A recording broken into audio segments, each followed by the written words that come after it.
ఇటువంటి సంఘటనలన్నిటిపైన సీరియస్ గా ఉండాలనేటువంటి ఆలోచనతోనే కావాల్సిన ఏర్పాట్లు చేయడం కోసం కేబినెట్ ఇప్పటికే 2-3 సార్లు దీనిపైన రివ్యూ చేయడం జరిగింది. ముఖ్యమంత్రి గారు ఈ సంఘటన జరిగినటువంటి విషయం తెలిసిన మరుక్షణం నుంచే అందరి మంత్రులతో మాట్లాడుతూ, సంబంధిత అధికారులతో మాట్లాడుతూ, ఆసుపత్రులతో మాట్లాడుతూ కావాల్సినటువంటి నివారణ చర్యల కోసం, తీసుకోవాల్సినటువంటి చర్యల కోసం కాన్స్టాంట్గా మానిటర్ చేస్తూ ఉన్నారు. ఇక్కడ హైదరాబాద్ ఇన్ఛార్జ్ మంత్రిగా ఉన్నటువంటి పొన్నం ప్రభాకర్ గారు సంఘటన స్థలం నుంచి ప్రత్యేకంగా ఉండి అధికారులతో క్షేత్రస్థాయిలో వాళ్ళు కోఆర్డినేట్ చేస్తూ ఉన్నారు.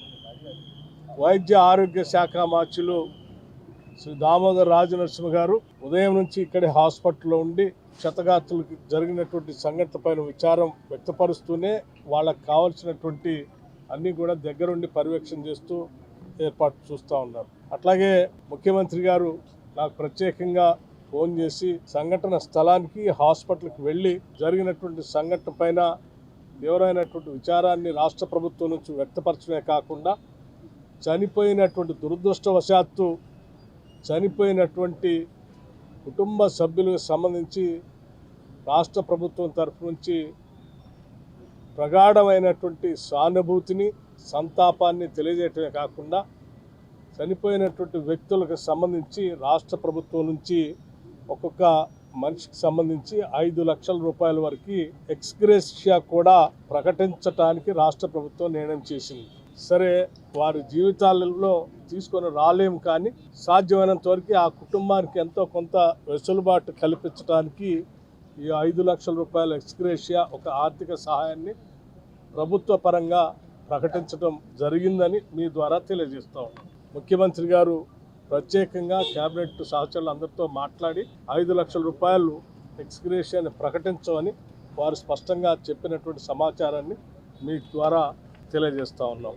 అలాగే సంఘటన జరిగిన మరుక్షణం నుంచే అటు ఫైర్ డిపార్ట్మెంట్ వారితో కానీ, లేకపోతే ఇతర సిటీ పోలీస్ కమిషనర్ వారితో కానీ, మున్సిపాలిటీ వాళ్ళతో కానీ, రెవెన్యూ డిపార్ట్మెంట్తో కానీ, హెల్త్ డిపార్ట్మెంట్తో కానీ నిత్యం మానిటరింగ్ చేస్తూ ఆ కుటుంబ సభ్యులతో కూడా ఫోన్లో ముఖ్యమంత్రి గారు పర్సనల్గా మాట్లాడటం జరిగింది.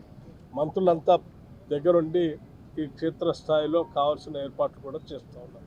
ఒక రోబోని కూడా డిపార్ట్మెంట్ పరంగా వాడారు. 70 మంది ఫైర్మెన్లు, 17 మంది ఆఫీసర్లు దగ్గర ఉండి ఇంకా దాన్ని విస్తృతంగా స్ప్రెడ్ కాకుండా కంట్రోల్ చేస్తూ కాన్స్టెంట్గా మానిటర్ చేయడం వల్ల ఈ ప్రమాదం ఇంకా వ్యాప్తి చెందకుండా కంట్రోల్ చేయగలిగారు. ఈ డిపార్ట్మెంట్లన్నీ కోఆర్డినేషన్తో ఈ కార్యక్రమాన్ని చేస్తూ ఈ ప్రమాదాన్ని పరిమితానికి ముందుకు పోకుండా ఆఫ్ చేసేటువంటి కార్యక్రమంలో భాగంగా ఒక డిఎఫ్ఓ కూడా ఆ సంఘటనలో లోపలికి వెళ్ళి ఇంజ్యూర్ అయ్యి ఈరోజు స్మోక్తో అతను కూడా హాస్పిటలైజ్ అయి ఉన్నారు. వారికి కూడా ఆక్సిజన్ పెట్టి ట్రీట్మెంట్ చేస్తూ ఉన్నారు.